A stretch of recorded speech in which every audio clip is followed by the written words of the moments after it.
اب تو ججز نے بھی خط لکھ دیے ہیں کہ وہ انڈر پریشر ہیں، ان پہ اثر رسوخ استعمال کیا جا رہا ہے. یہ میرے خیال میں ہمیں اپنے ججز کے ساتھ کھڑے ہونا چاہیے جنہوں نے یہ بڑا دلیری کا فیصلہ کیا اور ہم امید رکھتے ہیں کہ سارے جب سب انکار کر دیں گے اور یہ فیصلہ کریں گے کہ ہم نے پاکستانیوں کو اپنے لوگوں کو انصاف دینا ہے اور اسی پہ قائم رہنا ہے، تو میرے خیال میں پاکستان صحیح سمت پہ چل پڑے گا. اور جو عمران خان تحریک انصاف کی بات کرتے ہیں وہ یہی کہتے ہیں، ہمیشہ سے کہہ رہے ہیں اور آپ کو سب کو پتہ ہے کہ وہ یہ کہتے ہیں کہ جب تک انصاف دینے والی عدلیہ ہماری مضبوط نہیں ہوگی تو لوگ پاکستان میں خوف میں رہیں گے. اور اس خوف کی وجہ سے آپ دیکھیں جب عدلیہ کے جو احمقانہ کیسز عمران خان پہ بنائے گئے ہیں اور لوگوں پہ بنائے گئے ہیں اور دہشت گردی کے کیسز بنائے گئے، اس کی وجہ سے جیلوں میں ڈال دیا گیا ہے. ان کو انصاف کسی کو دینے کے لیے کوئی ہے ہی نہیں جج جس کے پاس ہم جا کے ہم کہیں کہ جی ہمیں انصاف دیں، ہمیں ان جیلوں سے نکالیں جہاں پہ ٹرائلز ہی نہیں چل رہی.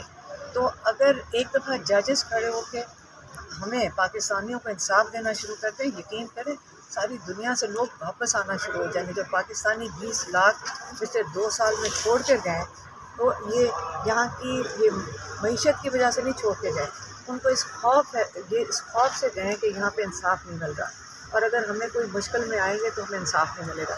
تو یہ تو اتنی خوش آئند چیز ہے کہ آپ سوچ نہیں سکتے رات سے ہم سب کتنے خوش ہیں.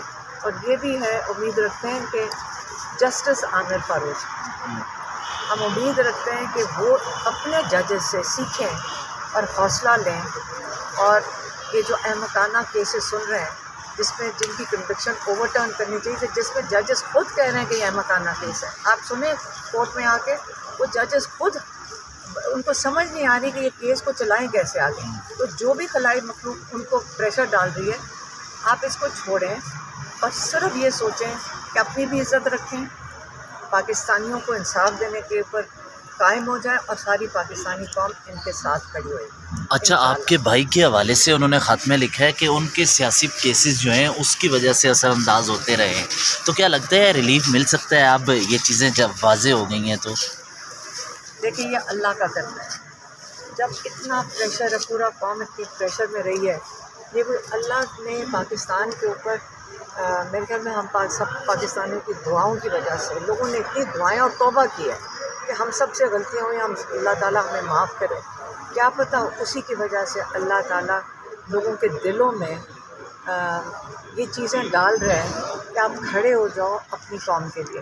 تو اگر ججز بھی کھڑے ہو گئے اور سیاستدان بھی کھڑے ہو گئے تو پاکستان کا تو مستقبل بہت روشن ہے. اچھا، میں یہ کہہ سکتی ہوں. علیمہ خان صاحبہ، ان 6 ججز کے خط لکھنے سے کیا جو سائفر کیس ہے اس پر کوئی اثر پڑے گا؟ اب مجھے نہیں پتا کہ ویسے تو میں کتنی دفعہ ہم نے کہا عمران خان جیل میں بھی نہیں ہونا چاہیے. عمران خان کو تو اول جیل میں ہونا، یہ سیاسی کیس ہے، یہ اس کے جو کچھ بھی نہیں ملا عمران خان کے اوپر. یہ سائفر والا کیس بس میں تو کہتی ہوں چلنا چاہیے، سائفر کیس کو چلنا چاہیے، سائفر کیس کو کھلنا چاہیے.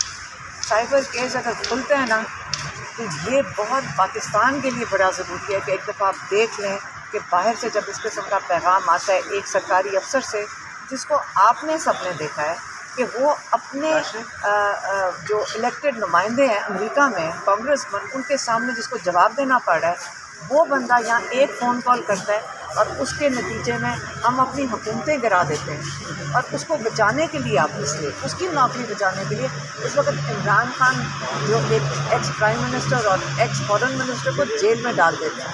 تو یہ کیس تو میں تو کہتی ہوں اس کو ختم ہونے کی بجائے میرا تو دل ہوگا اس کو کھلنا چاہیے.